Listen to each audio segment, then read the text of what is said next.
Yo mga idol, kamusta? Sports Talk PH nga pala. Ang parusa kay Tank Davis, pag-usapan natin yan mga idol. Ngunit bago ang lahat ay huwag kakalimutang mag-subscribe at i-click ang notification bell button for more sports talk. So magdadalawang linggo na nga po ang nakakalipas magmula nang maglabas ng warrant of arrest ang Miami Police Department sa undefeated knockout artist na si Gervonta Tank Davis nang dahil sa kasong domestic violence at attempted kidnapping na siyang isinampa ng dati niyang kasintahan. At hanggang ngayon nga po ay hindi pa rin nahahanap si Davis, kung saan patuloy pa din itong nagtatago sa kapulisan upang maiwasan ang pagkakabilanggo. Subalit ang mas nakakatakot nga po ngayon sa kinakaharap na problema ni Davis ay matapos kumpirmahin ng mga otoridad na napanood na daw nila ang CCTV footage na siyang magpapatunay sa mga aligasyon kay Davis. Bukod dyan ay patong-patong din po ang kaso ng boksingero na ito gawa ng may kaso itong battery charges noong taong 2020 at hit and run naman noong taong 2023. At kapag pinagsama-sama daw ito sa bagong kaso niya ngayon na domestic violence at attempted kidnapping, tapos napatunayan na guilty siya sa lahat ng ito, ay makukulong po si Davis ng 21 years sa Florida State Prison ng walang piyansa. Lalo pat napakaseryosong krimen umano ng domestic violence. Kaya aktibo daw talaga ang pagtugis ngayon ng Miami Police Department kay Davis. Hindi daw nila ito papalagpasin. Bukod dyan ay mas lalo lang din pong pinapabigat ni Davis ang kanyang mga kaso nang dahil sa hindi pa siya sumusuko sa mga otoridad.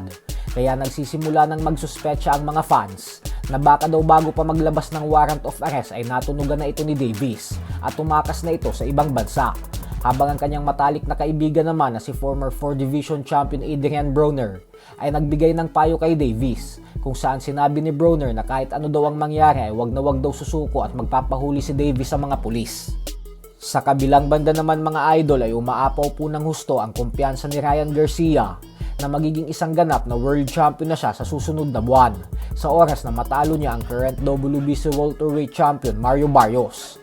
Ayon kay Garcia ay hindi lang daw simpleng panalo ang gagawin niya at bagkus ina-knockout niya daw talaga itong si Barrios sa gabi ng kanilang sagupaan upang mas lalong maging espesyal ang pagiging world champion niya. Dagdag pa ni Garcia na tiwalang-tiwala daw siya sa sarili niya kasi siya daw ang may pinakamabilis na kamao sa sports ng boxing. Mas mabilis pa daw siya sa ating pambansang kamao Manny Pacquiao. Habang si Barrios naman ay sinabing masaya siya sa mga pinagsasasabi ni Garcia kasi ibig sabihin umano nito ay wala nang pwedeng idahilan si Garcia kapag tinalo niya na ito sa laban nila. Panay daw kasi ang pagdadahilan ni Garcia sa mga talo nito. Kagaya umano nang napiga daw ito ng gusto sa rehydration clause sa laban kay Tank Davis. At sa pagkatalo naman umano nito kay Rolando Romero ay sinabi daw nitong hindi siya nakapag-ensayo at nakapag-focus ng gusto. Gawa ng naapektuhan daw siya ng gusto sa ginawang pagbawi ng panalo kay Haney at pagsususpindi sa kanya ng 1 taon.